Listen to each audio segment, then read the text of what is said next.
ठीक भाई, out of school है, बात होनी थी आउट ऑफ स्कूल की, हो रही ड्रॉप आउट की सुधीर जी। और आउट ऑफ स्कूल के दो पार्ट है, क्या? नंबर एक ड्रॉप आउट, अर्थात जो बच्चा 45 दिन से विद्यालय से बाहर रहेगा वो कहलाएगा ड्रॉप आउट। और जो दूसरा पार्ट है, जो बच्चा कभी प्रवेश ही नहीं हुआ उसको कहेंगे नेवर एनरोल्ड, अर्थात वो हुआ वो भी आउट ऑफ स्कूल।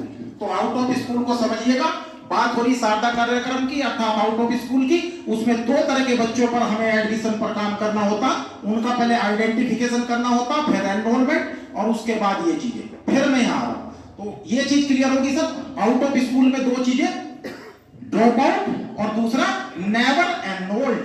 अब आगे चलते, तो बात हुआ कि हमने इनका एडमिशन लिया, पहले आइडेंटिफिकेशन किया, अपने विद्यालय में एडमिशन लिया जिस भी क्लास में। तो एडमिशन लेने के बाद अब हम इन्हें पढ़ाना प्रारंभ करेंगे। ये जब एडमिशन किया तो हमने क्या किया, इनका चिन्हीकरण करना पड़ेगा। कहां? एनरोलमेंट कहां करना पड़ेगा? विद्यालय में तो करने के पश्चात शारदा ऐप पर। तो सभी शिक्षक साथियों से कहें कि शारदा ऐप को डाउनलोड करें और उसमें अपना जो पंजीकृत मोबाइल नंबर है, उस पंजीकृत मोबाइल नंबर जो एमडीएम वाला है उसे वहां पर भर लें। आगे चलेंगे, ओटीपी आएगा, ओटीपी के बाद 4 अंकों का पिन बना लें और उस पिन और मोबाइल नंबर के द्वारा उस ऐप में आप पंजीकरण कर देंगे।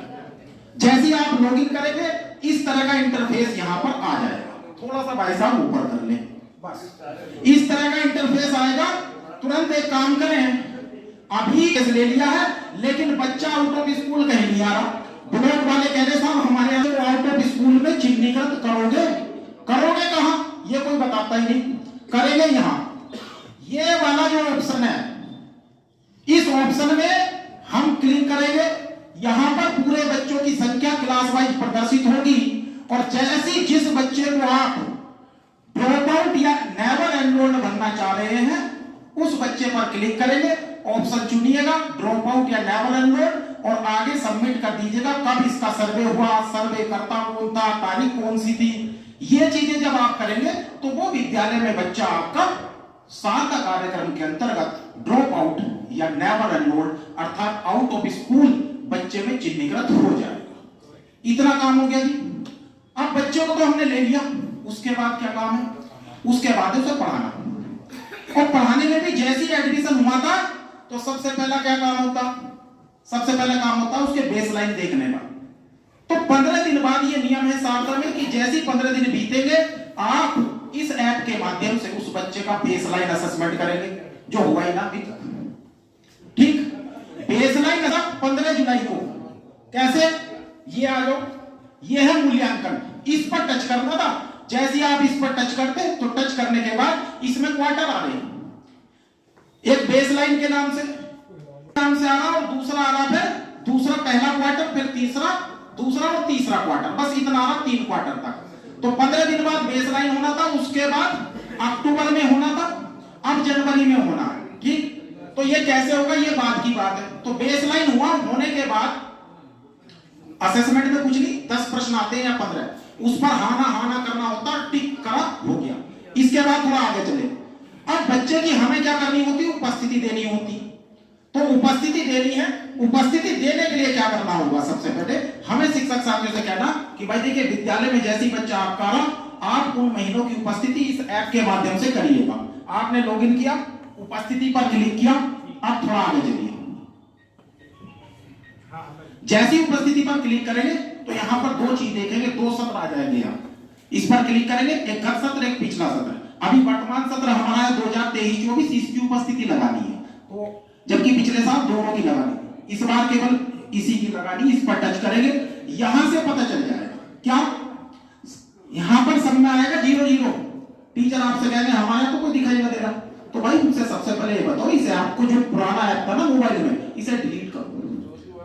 जब इसे डिलीट करोगे, अपडेट करोगे, दोबारा डाउनलोड करेंगे तब आगे यहाँ, नहीं तो आने में नहीं। तो ये भी एक समस्या थी। टीचर कह रहे भाई हमारे महीना उपस्थिति किसकी लगा दे, तो बच्चे जब यहाँ आएंगे तभी तो लगेगी। तो पहले डिलीट कर दे, उसके बाद डाउनलोड करें, इंस्टॉल करें और उसके पश्चात यहाँ पे देखेंगे कक्षा 2 0 जीरो का मतलब कक्षा 2 में कोई बच्चा है नहीं, और कक्षा 3 में यहां लिख रहा है 1, इसका मतलब कक्षा 3 में 1 आउट ऑफ स्कूल बच्चा है, इसी की उपस्थिति लगानी, इस पर टच करिए। जैसे ही टच करा, थोड़ा आगे करो भैया, जैसे ही टच करा तो यहां से महीना चुन लीजिएगा, ये पता हो कौन से महीने की लगा रहे। तो वर्तमान में सबको बताइएगा जुलाई से लेकर के जुलाई, अगस्त, सितंबर ये क्वार्टर था, इसकी लगा रहे, जबकि निर्देश परियोजना से अक्टूबर तक के हैं तो अक्टूबर भी लगा देंगे, तो मेरे हिसाब से कोई समस्या है नहीं। उसके बाद जुलाई का महीना चुन लिया, थोड़ा आगे चले सर, करने के बाद उसको समझिए, जैसे जुलाई का महीना चुना तो यहां पर इस जगह जुलाई में देखिएगा कितने दिन विद्यालय खुला, तो जो वर्किंग डेज है वो यहां भर लीजिएगा, और उसके पश्चात यहां बच्चे का नाम आ जाएगा। यहां पर चुने स्टेटस, स्टेटस का मतलब है 3 चीज, वो बच्चा अगर आपके विद्यालय में पढ़ रहा तो स्टडिंग पर टिक करिएगा, वो बच्चा अगर टीसी लेकर के चला गया है, नाम पृथक हो गया, तो यहां पर टेकन टीसी करिएगा, और यदि वो बच्चा बिना बताए बिना टीसी चला गया तो ड्रॉप आउट पर क्लिक करिएगा, ये है स्टेटस। इस पर टच करने के पश्चात थोड़ा भैया आगे चलो, फिर यहां पर वर्किंग डेज, ये स्टडिंग, ये बच्चा हमारे यहां पढ़ रहा है, उसके बाद यहां पर आएगा कि ये बच्चा कितने दिन, उस जुलाई में कितने दिन बच्चे ने पढ़ाई की है, तो यहां पर उस बच्चे की संख्या नोट करके यहां भर दीजिएगा। भरने के बाद अगर एक ही बच्चा है तो नीचे सेव का बटन आ रहा, सेव कर दो, लेकिन अगर 5 बच्चे हैं तो पांचों की पहले इतना काम करो, नीचे से सेव कर दो, उपस्थिति उसकी पहुंच जाएगी, ठीक है जी। लेकिन अभी नहीं पहुंचेगी, ये हमारे साथ हुआ, डाटा नहीं आया।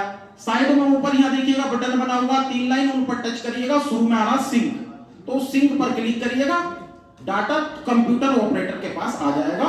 कौन से पोर्टल पर? शारदा पोर्टल पर। उसके पश्चात कंप्यूटर के जो कर्मी है वो शारदा पोर्टल से वो डाटा को उठा करके प्रबंध पोर्टल पर मैप कर देंगे, कार्य पूरा हुआ, ठीक है साथी।